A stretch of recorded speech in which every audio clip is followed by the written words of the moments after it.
नमस्कार, मैं सौरभ कुमार एक बार फिर से स्वागत करता हूं अपने YouTube चैनल। दोस्तों, मैं ये बताना चाहता हूं कि आज जिस विषय पर हम लोग बात करने वाले हैं वो है ना ज्योग्राफी पर, कि ज्योग्राफी में हमको बीपीएससी पीटी को देखते हुए किस प्रकार से इसका प्लान करके पढ़ना चाहिए, किन किन चैप्टर पर पढ़ना चाहिए और उन चैप्टर्स को हम एक शेड्यूल वाइज ले लेते हैं।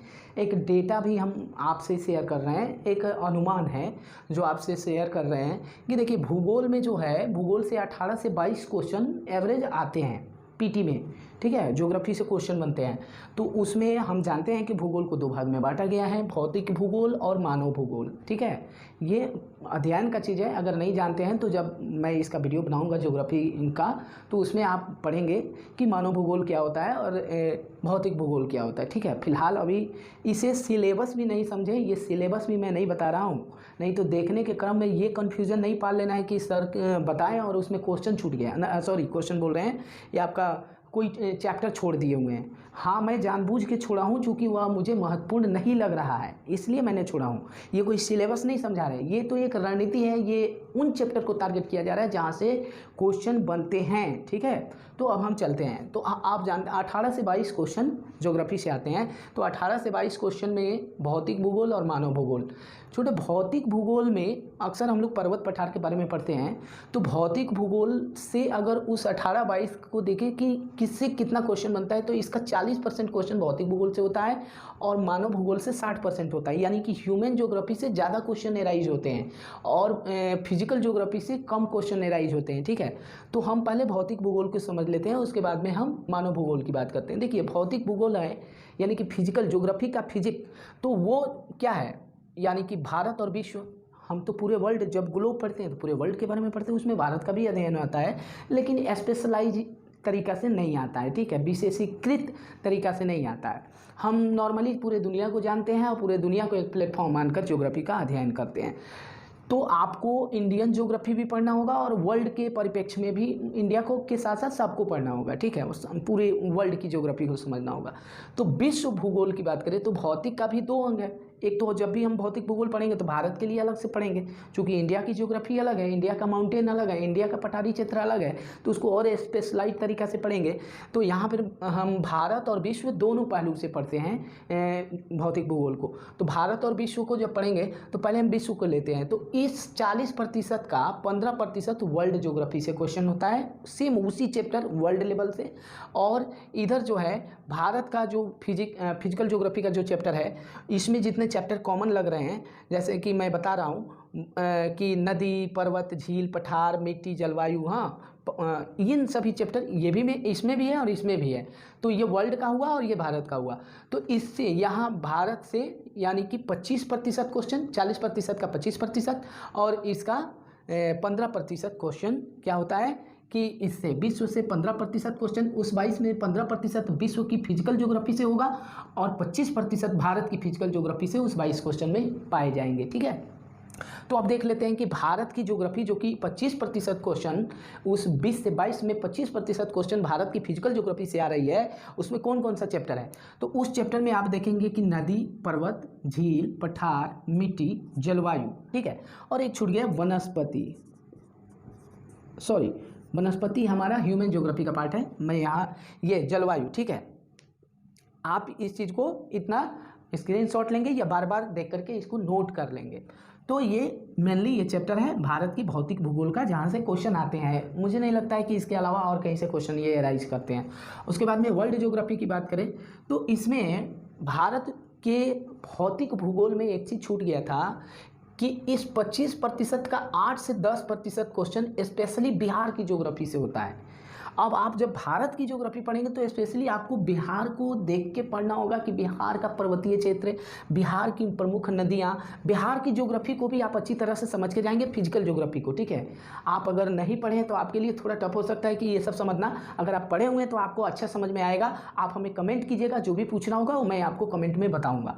तो बिहार में क्या है कि बिहार की भौतिक भूगोल जब आप पढ़ेंगे तो उसका 8 से 10% क्वेश्चन स्पेशली बिहार की ज्योग्राफी से क्वेश्चन होता है। बिहार की माउंटेन भूजल से होता है, बिहार की मिट्टी, वर्षा, नदी आदि से होता है। ठीक है, तो आप बिहार को स्पेशल तरीक़ा से पढ़ के चलेंगे। ये नहीं कि ओवरऑल इंडिया की ज्योग्राफी पढ़ रहे हैं तो उसमें बिहार को सरसरी नज़र से देख लिए, ऐसा नहीं है, चूँकि स्पेशली डीपली क्वेश्चन आता है बिहार की ज्योग्राफी से, तो आपको 8 से 10% क्वेश्चन बनाने का मौका मिल जाएगा अगर बिहार को बेहतर तरीक़ा से पढ़े होंगे तब।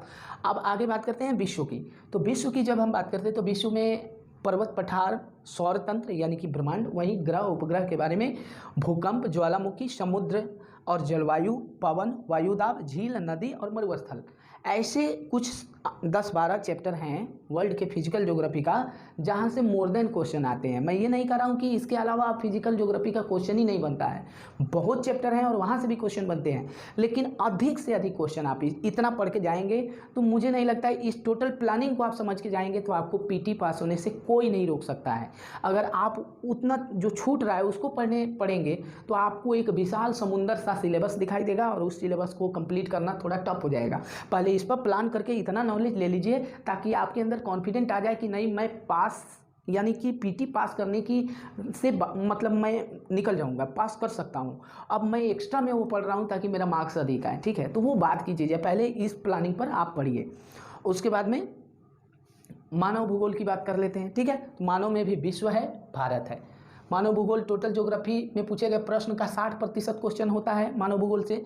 मानव भूगोल विश्व का भी होगा और भारत का भी होगा, तो विश्व के मानव भूगोल से इस 60% में 10 से 12% क्वेश्चन होते हैं। ठीक है, लेकिन ये पढ़ना है, जरूरी है।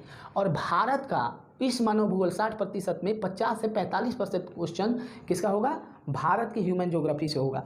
तो आपको ये समझ के चलना है कि मानव भूगोल की चैप्टर लगभग कुछ टकरा रहे होंगे, इसमें मैं चैप्टर का नाम बता दे रहा हूँ जो कि वर्ल्ड में पढ़ना है। वनस्पति, जीव, कृषि, भाषा, जनजाति, जनसंख्या, बस्ती, खनिज, उद्योग और परिवहन, ये चैप्टर आपको पढ़ के जाना है वर्ल्ड का। ठीक है, और भारत में आ जाते हैं तो भारत का कृषि पढ़ना है, वनस्पति पढ़ना है, खनिज पढ़ना है, परिवहन पढ़ना है, जनसंख्या पढ़ना है, जनजाति पढ़ना है, भाषा, उद्योग और मिट्टी, ये चैप्टर भारत का है। ठीक है, भारत की ह्यूमन ज्योग्राफी, भारत में स्पेशलाइज तरीके से इन चैप्टर को पढ़ के जाएंगे तो आपको क्वेश्चन नहीं छूटेगा। मुझे नहीं लगता है कि ज्योग्राफी में आपका क्वेश्चन छूटना चाहिए। जैसा कि हम यहाँ पर आपको बताए थे कि इसमें भौतिक भूगोल में स्पेशली बिहार को पढ़ के जाइएगा तो 8 से 10%, सेम वही कंडीशन यहाँ पर भी है।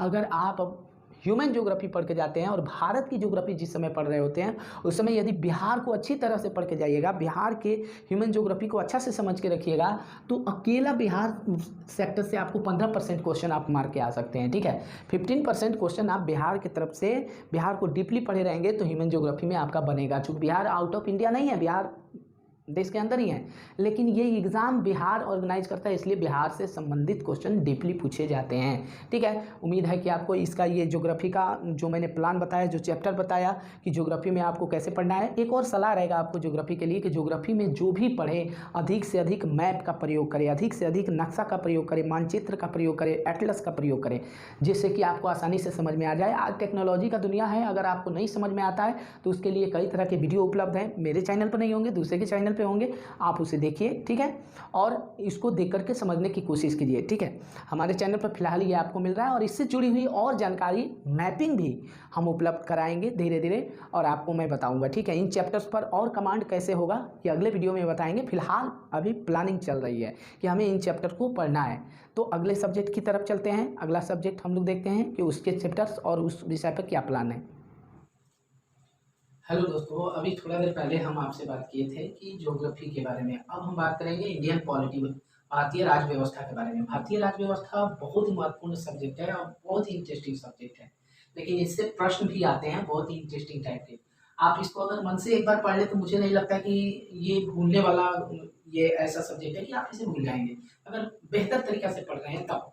आइए जानते हैं कि इंडियन पॉलिटी में किस चैप्टर को अभी पढ़ने की जरूरत है, किस चैप्टर से ज़्यादा क्वेश्चन आता है, किस चैप्टर को अधिक तवज्जो दिया जाता है बीपीएससी में। इंडियन पॉलिटी में एक विस्तृत, एक बहुत बड़ा सिलेबस है और उसमें सभी चैप्टर का अपना महत्व है, लेकिन पिछले कुछ सालों से यह रिपीटिशन देखा जाता है क्वेश्चन का कि बीपीएससी किस चैप्टर को प्रायोरिटी दे रहा है ये क्वेश्चन उठाने के लिए। उस हिसाब से अगर देखा जाए तो अभी जो सामने आपके हैं वो जो मैं बताने जा रहा हूँ शायद यही होना चाहिए। ठीक है, तो आज चलते हैं इंडियन पॉलिटी की तरफ। तो ये इंडियन पॉलिटी जो है भारतीय राज्य व्यवस्था, कुछ लोग इसको पॉलिटिकल साइंस समझ लेते हैं, ये गलत है। पॉलिटिकल साइंस एक अलग सब्जेक्ट है और ये भारतीय राज व्यवस्था अलग चीज है, पॉलिटिकल साइंस का एक अप्लाइड पार्ट बोलते हैं इसको संविधान, और संविधान में बनाई गई व्यवस्था जिससे देश चलता है, ठीक है, सिस्टम, उस सिस्टम के बारे में संविधान में व्यवस्था किया गया है कि उसे कैसे चलाना है। तो उन चीज को हम लोग इंडियन पॉलिटी में पढ़ते हैं, न कि हम लोग पूरा पॉलिटिकल स्टोरी पढ़ते हैं, ये नहीं। हमें सिस्टम के बारे में जानकारी से का मतलब होता है इंडियन पॉलिटी, यानी कि देश की सिस्टम, कानून व्यवस्था को चलाने के लिए, आम जनजीवन को शांति कायम करने के लिए, लॉ एंड ऑर्डर बनाए रखने के लिए जिस नियम कायदे कानून का के द्वारा संचालन होता है, उसी नियम कायदे कानून के लिए बनाई गई व्यवस्था, ये व्यवस्थापिका कहलाता है, और यही व्यवस्था संविधान में व्याप्त है, ठीक है। तो इसको हम भारतीय राज व्यवस्था के रूप में जानते हैं। अब आते हैं, चूंकि अभी तो कोई मेनली किसी चैप्टर पर हम लोग ज़्यादा मतलब बहस पार्टिकुलरली तो कर नहीं रहे हैं, इसलिए हम अपनी मेन ऑब्जेक्टिव की तरफ चलते हैं। तो भारतीय राज व्यवस्था में हमारा पहला चैप्टर होगा भारतीय संविधान का निर्माण। ये जान लेना बहुत जरूरी है, यहाँ से क्वेश्चन आता है कि भारतीय संविधान का निर्माण कब हुआ, कैसे हुआ, कौन किया, किस किस प्रोसेस से हुआ, यहाँ से क्वेश्चन आते हैं। दूसरा है भारतीय संविधान का गठन कैसे हुआ, या संविधान सभा का गठन कैसे हुआ। जो लोग, आप जब इस चैप्टर को पढ़ेंगे तो आपको समझ में आएगा कि संविधान सभा का या संविधान का गठन कैसे हुआ। अलग अलग देशों से नियम देखे गए, रिसर्च किए गए, उससे भारत का संविधान का निर्माण हुआ है। कई बार इसके लिए इलेक्शन हुआ, चुनाव हुआ, चुने गए प्रतिनिधियों के द्वारा लंबी बहस चली थी, जिसके माध्यम से संविधान सभा का गठन हुआ है। तो जब आप इसको पढ़ेंगे तो इसके अंदर की कहानी आपको जैसे जैसे नजर में आएगा तो ये चैप्टर क्लियर होते चला जाएगा कि संविधान, भारतीय संविधान के का गठन, ठीक है। उसके बाद में अगला चैप्टर है हमारा, वो है भारतीय संविधान की विशेषताएं। देखिए, दुनिया का हर चीज एक दूसरे से अलग है। हर देश में संविधान हो सकता है, लेकिन हर देश का संविधान एक जैसा नहीं हो सकता है। इसलिए इस संविधान की अपनी कुछ फीचर्स है, अलग अलग पहचान होगा। तो आखिर भारतीय संविधान की क्या ऐसी पहचान दुनिया से अलग करती है, तो यही इसकी विशेषता बनता है। तो इस विशेषता को हम लोगों को क्या करना है, पढ़ना है, इससे क्वेश्चन आता है। अगला है मौलिक अधिकार। मौलिक अधिकार को हम लोग को पढ़ना है। मौलिक अधिकार कौन नहीं जानता है भाई, भारतीय संविधान का वह सबसे इम्पोर्टेंट पार्ट जो यहाँ की जनता को मिली हुई है। शायद इसकी लड़ाई सबसे लंबी लड़ी गई थी अंग्रेजों से, तब से ही मौलिक अधिकार की मांग हो रही थी, और अंततः भारतीय जब आजाद हुए तो मौलिक अधिकार को मिलना स्वाभाविक है। देखिए, ये एक बहुत मिनी कॉन्स्टिट्यूशन कहा जाता है। अगर आप इसको मौलिक अधिकार को समझ लिए तो मुझे लगता है इंडियन पॉलिटी पढ़ना आपका सार्थक हो गया। मैं यहाँ इस चैप्टर के विषय पर तो बात नहीं कर रहा हूँ, नहीं तो वीडियो लंबा हो जाएगा। हमें केवल इंट्रोड्यूस करते हुए चलना है, ताकि आप समझ जाए कि किस चैप्टर से ज्यादा क्वेश्चन आ रहे हैं, ठीक है। तो मौलिक अधिकार को आप पढ़ के जाइए। मौलिक अधिकार से क्वेश्चन होते हैं। उसके बाद में मौलिक कर्तव्य से क्वेश्चन होते हैं। पिछली बार ही पूछा गया था, इस चैप्टर को पढ़ लीजिएगा। कर्तव्य, देश के प्रति, राष्ट्र के प्रति आपका क्या कर्तव्य है, 10 से 11 कर्तव्य बताए गए हैं, उसी को मौलिक कर्तव्य कहा जाता है। भारतीय संविधान, संसदीय व्यवस्था, भारतीय संसदीय व्यवस्था को, इस चैप्टर को बिल्कुल मतलब बढ़िया से पढ़ना है। इस पर डबल टिक देना है, मतलब इस पर आपको बढ़िया से पढ़ना है। देखिए, संसदीय व्यवस्था में क्या है, राष्ट्रपति है, उपराष्ट्रपति है, प्रधानमंत्री है, मंत्रिपरिषद है, लोकसभा, राज्यसभा, लोकसभा और राज्यसभा के अध्यक्ष, लोकसभा और राज्यसभा के कार्य, इन इतने पहलू को अगर आप पढ़ लेते हैं तो भारतीय संसदीय व्यवस्था लगभग आपका कंप्लीट हो जाएगा। और यहाँ से क्वेश्चन आता ही आता है, आएगा ही आएगा, ये दिमाग में रखिए। यहाँ से क्वेश्चन नहीं आने का कोई संभावना ही नहीं है, यहाँ से क्वेश्चन आएंगे। आप इस चैप्टर को अच्छे से पढ़िएगा। पंचायती राज व्यवस्था, बिल्कुल यहाँ से क्वेश्चन आएगा। पंचायती राज व्यवस्था को पढ़िए कि किस राज्य में, भारत में सबसे पहले कहाँ पंचायती राज आया, कैसे इसको इम्प्लॉय किया गया, किसने इसकी सबसे पहले सिफारिश किया, किसने इसकी मांग किया। बहुत अच्छी अच्छी बातें हैं।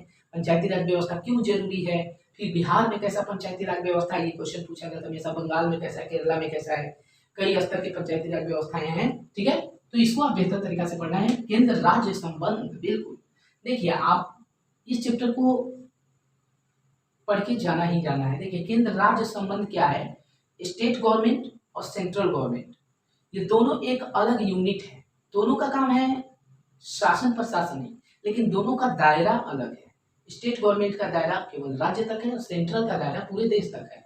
तो मैं यहाँ ये कहना चाहता हूँ कि जब उसका पूरा देश है तो पूरा देश कोई ना कोई राज्य है, देश पूरा कोई ना कोई तो राज्य है। अब कोई ना कोई राज्य है तो हर राज्य का अपना कोई ना कोई प्रशासक है। तो फिर ये करते किसका है, मतलब ये किसको रेगुलेट करते हैं, ये किसको कंट्रोल करते हैं, इनकी क्या जरूरत है, तो है ये अलग क्वेश्चन हो जाएगा। इसलिए तो ये एक दूसरे से कहीं ना कहीं एक संबंध होगा, एक रिलेशन होगा, एक कोऑर्डिनेशन होगा, जिससे दोनों मिल करके अपनी अपनी जिम्मेवारी का काम करते होंगे, ठीक है।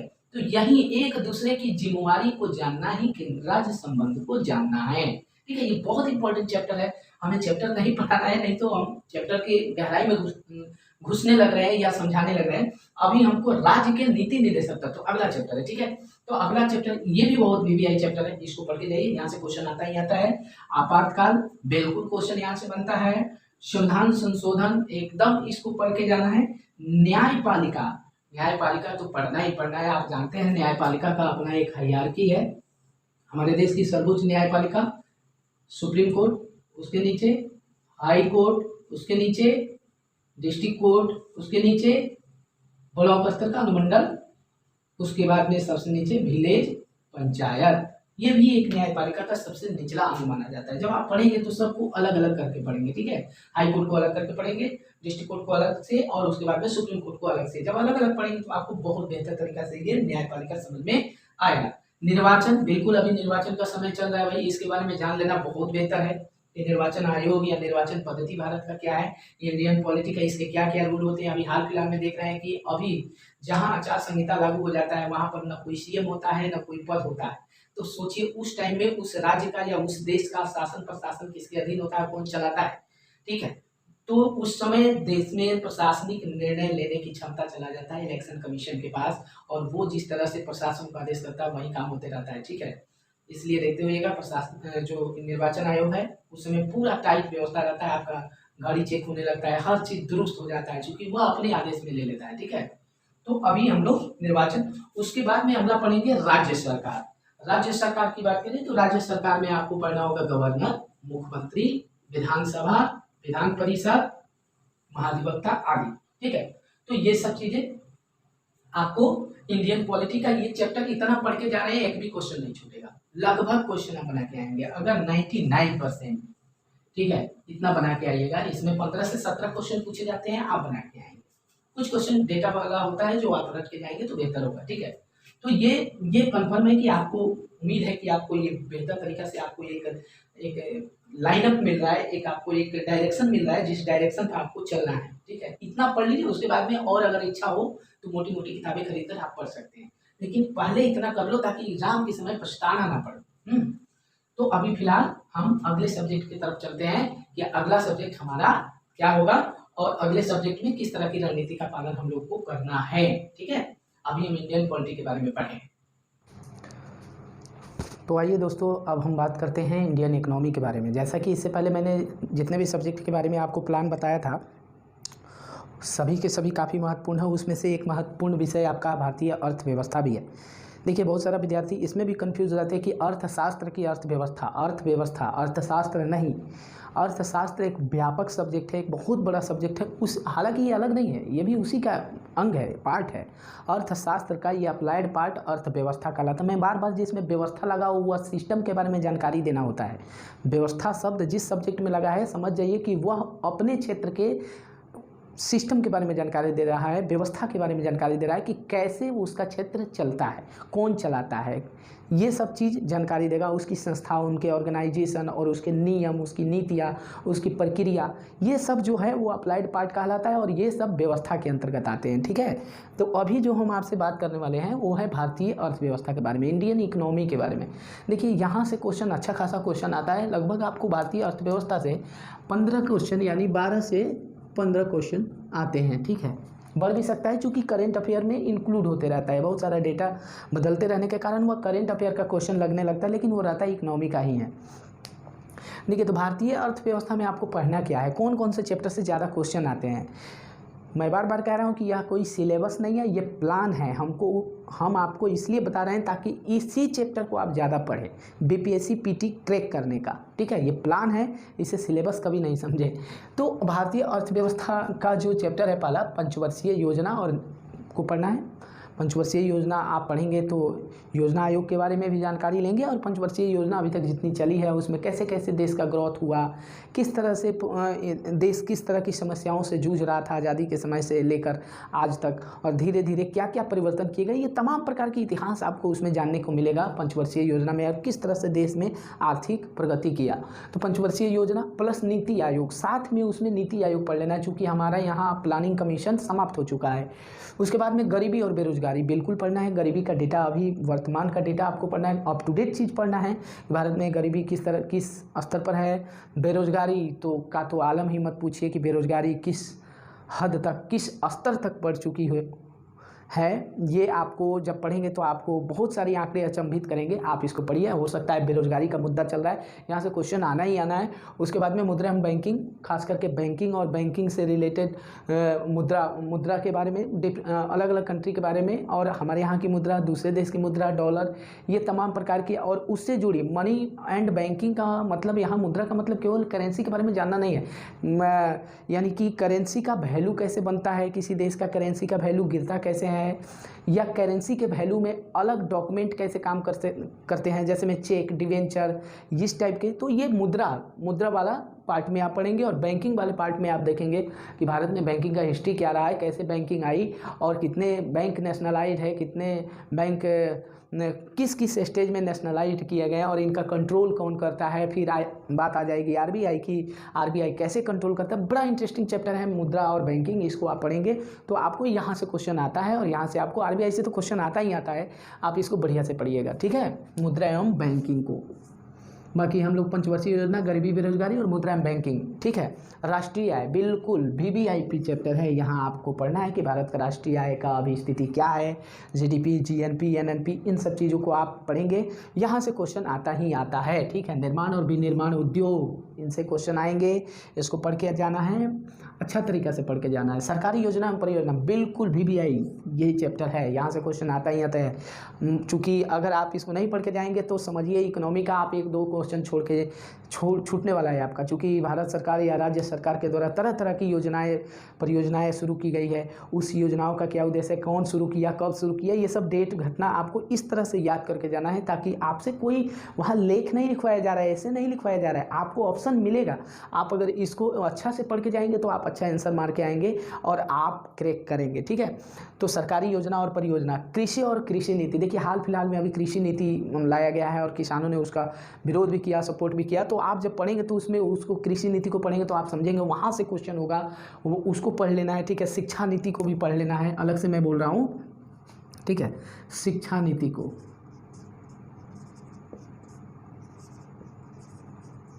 ठीक है।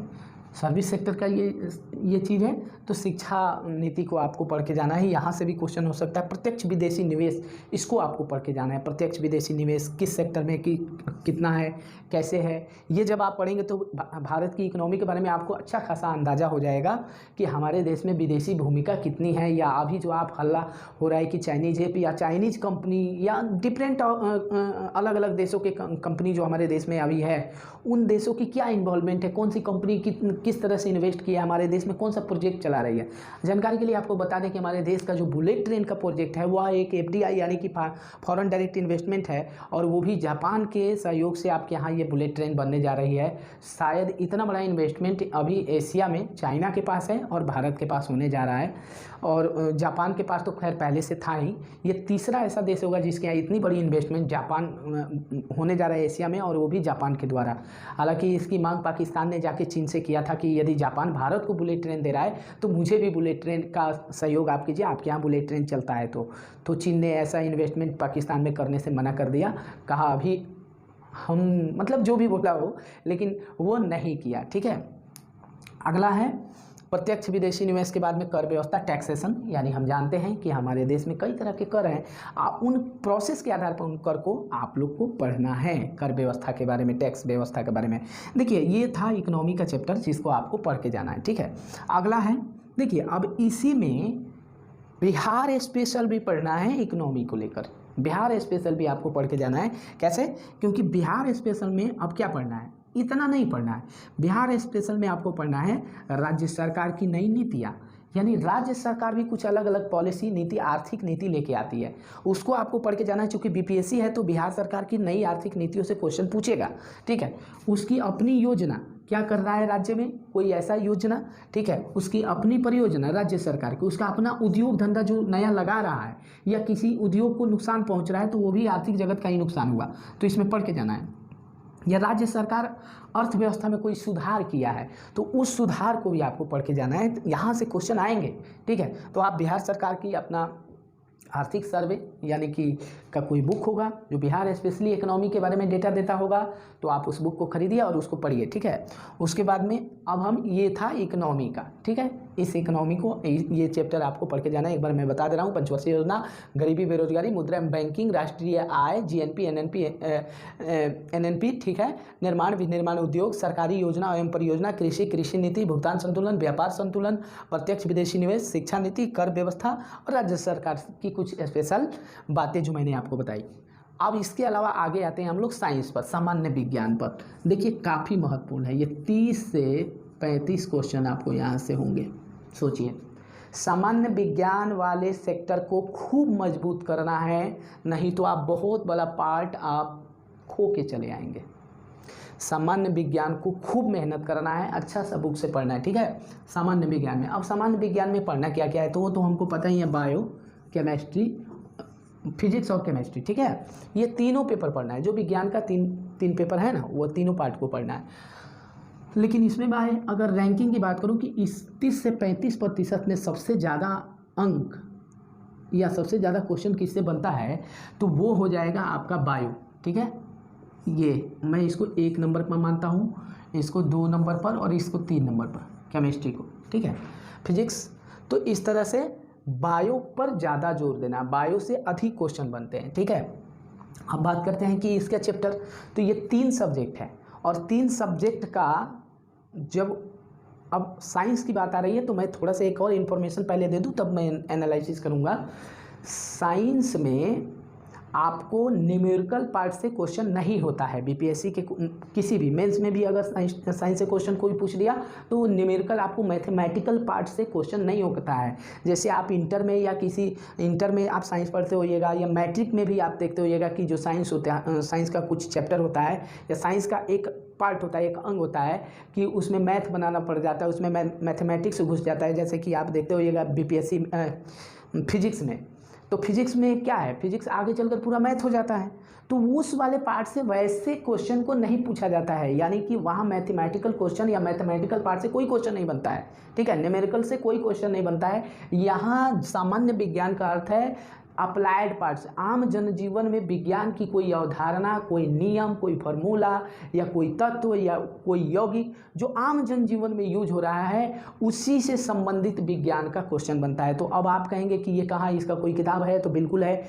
आप मार्केट में सामान्य विज्ञान की किताब है, आप एक बार उठाकर उसको पढ़िए। या नहीं समझ पाए तो मैं फिर से समझा दे रहा हूँ कि सामान्य विज्ञान, आप ज़रा सोचिए, एक चीज़ सोचिए कि जब आप 6, 7, 8 में थे तो उस समय आपके साइंस में कोई मैथ नहीं हुआ करता था, बायो के, केमिस्ट्री के और फिजिक्स के किताब में, तो उस समय मैथ नहीं होता था, लेकिन आप साइंस पढ़ते थे, ठीक है। आगे चल के धीरे धीरे मैथ आ गया, तो जिस टाइम मैथ नहीं था उस टाइम आप साइंस पढ़ रहे थे, आपके साइंस के बुक में कोई मैथ नहीं था, कोई न्यूमेरिकल नहीं था, वही ना है अप्लाइड पार्ट।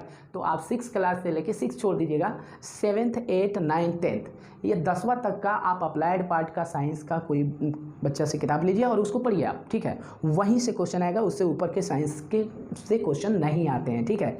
आप 8 तक का किताब आसानी से पढ़ लेंगे। 9th, 10th में थोड़ा सा परेशानी होगा, जहाँ पर हाँ थोड़ा बहुत फार्मूला वगैरह याद रखिएगा, क्योंकि बहुत सारा कुछ फार्मूला होता है जो कि आपको 4 ऑब्जेक्टिव में आपसे पूछा जा सकता है, जैसे वेग का, स्पीड का ना, इसका ऐसा ही मात्रक पूछा जा सकता है। तो ऐसा नहीं कि न्यूमेरिकल मतलब बिल्कुल गोल, ऐसा नहीं होना चाहिए, आपको इसकी थोड़ी बहुत समझ होना चाहिए, फॉर्मुलेशन को पता होना चाहिए, ठीक है।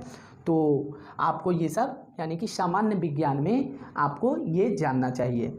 अगला है करेंट अफेयर।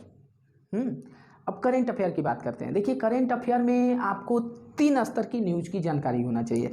पहला तो है इंटरनेशनल, 1 नंबर पर मैं प्रायोरिटी दे रहा हूँ कि पहले आप अंतर्राष्ट्रीय स्तर का करेंट अफेयर में साइंस टेक, खेल यानी प्ले सेक्टर का कोई ट्रॉफी मिला हो, अवार्ड, ठीक है, किसी तरह का उपहार जो कि राष्ट्रीय अंतर्राष्ट्रीय स्तर पर किसी को मिला हो सर्वश्रेष्ठ उपलब्धि के रूप में, तो ये सब चीज़ों को जानना, कोई खोज हुआ हो, कोई इन्वेंशन हुआ हो, ठीक है, कोई बहुत बड़ा क्रांति हुआ हो, ऐसा भी बहुत सारा लड़ाई चल रहा है ना, तो उसके लिए बहुत सारे अभियान हो रहे हैं, तो वो आपको जानकारी में रखना है। तो ये सब चीज़ें आपको इंटरनेशनली इन चीज़ों पर नज़र रखना है। नेशनल लेवल पर भी पर्टिकुलर यही चीज़ है। राष्ट्रीय स्तर के कोई अवार्ड किसी को मिला हो सरकार की तरफ से, या किसी को सम्मानित किया गया हो, या खेल जगत में कोई ऐसा उपलब्धि हासिल किया हो, साइंस टेक के क्षेत्र में कोई उपलब्धि हासिल किया हो, ये कोई भी न्यूज़ जो ऑथेंटिक लगे, जिससे कि आपको प्रभावित करता हो, वह न्यूज़ नेशनल इंटरनेशनल लेवल का आपको जानकारी होना चाहिए, आपको पता होना चाहिए। देखिए यहाँ तीसरा स्तर पर हम रखें लोकल लेवल का। तो लोकल का मतलब ये नहीं कि अपने गाँव अपने प्रखंड का न्यूज़ बन जाए ना, इस न्यूज़ को पढ़ने की कोई ज़रूरत नहीं है, शायद ये आपसे नहीं पूछेगा। ठीक है, आपको लोकल कहने का मतलब आपके स्टेट लेवल पर राज्य सरकार द्वारा कोई घोषणा, राज्य सरकार द्वारा कोई ऐसा लिया गया निर्णय, कोई आदेश, तो ये सब भी स्टेट लेवल पर आपको समझने की ज़रूरत है। ये भी आपको स्थानीय स्तर पर ऐसे न्यूज़ को जानना जरूरी है। एक दो बार मैंने क्वेश्चन बैंक में देखा है कि एक दो बार स्टेट लेवल के भी करंट अफेयर के अवार्ड वगैरह या करंट अफेयर से क्वेश्चन पूछा गया था, आपके बिहार, स्पेशली बिहार से। तो इन सभी चीज़ों को आपको समझ के चलना है, और उम्मीद करता हूं कि मैं अपनी तरफ से पूरी एफोर्ट लगाया हूं। अगर किसी तरह का कमी रह गया हो तो मैं प्रयास करूंगा कि अगली बार इसमें सुधार करूं, अगला वीडियो आपके लिए और बेहतर तरीक़ा से लेके आऊँ। अगर मेरी मेहनत, अगर मेरे बताने का तौर तरीका अगर आपको थोड़ा सा भी अच्छा लगा हो तो विश्वास है मुझे कि आप मेरे चैनल को सब्सक्राइब करेंगे, और अच्छा लगा हो तो लाइक करेंगे, कमेंट करेंगे। कोई परेशानी हो तो आप मुझे इंस्टा पे फॉलो कीजिए, हमारे डिस्क्रिप्शन में दिया हुआ है, आप जाकर के उसको फॉलो कीजिए, और वहाँ पर आप हमसे बात कर सकते हैं, आप हमसे पूछ सकते हैं किसी भी तरह की परेशानी हो तो। तब तक के लिए बाय।